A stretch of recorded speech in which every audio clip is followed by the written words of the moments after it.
So the question that I asked at the beginning, right, is AI going to destroy humanity? Well, it's obviously very difficult to answer that question. But one thing is certain, that we are not going to be the same. Human beings are not going to be the same, and our environment is not going to be the same, and the things that we interact with are not going to be the same. That's certainly the case. In many ways, AI is unprecedented technology, something that humans have not seen in, well, all of history pretty much. But in some ways, it's also similar to earlier innovations. So think of the invention of a computer. The invention of a computer wiped out many, many jobs, but it also created many more jobs. If you look at the predictions from most institutions that are invested into serious AI research, not all, but most seem to believe that AI will do something similar. It is going to wipe out many, many jobs, but it is going to create many more.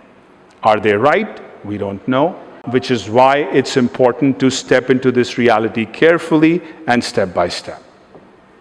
So the first recommendation I would make to you is, do not allow yourself to be surprised by this innovation. Be involved, be connected, and learn.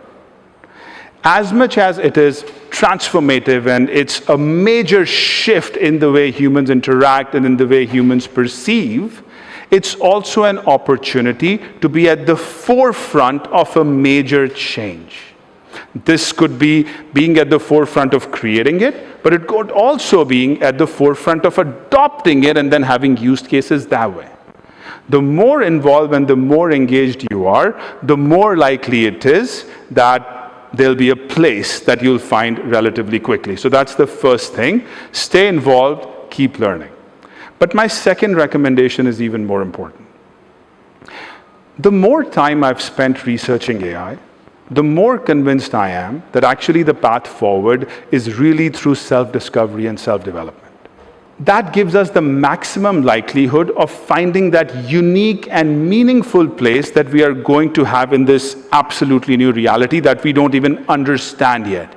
That connection applies to any time we are going through any sort of a disruptive change. If we step into the future with just fear or with just blind hope, we might get lucky, but I wouldn't recommend that strategy. If we spend the time to self-reflect, to understand who we really are, our core values, our identity, and then we start building a vision for our life that is aligned with those values, that is aligned with our core self, if we do that, I think that gives us the best shot at navigating the new world that is going to be based on the foundation of artificial intelligence. Thank you.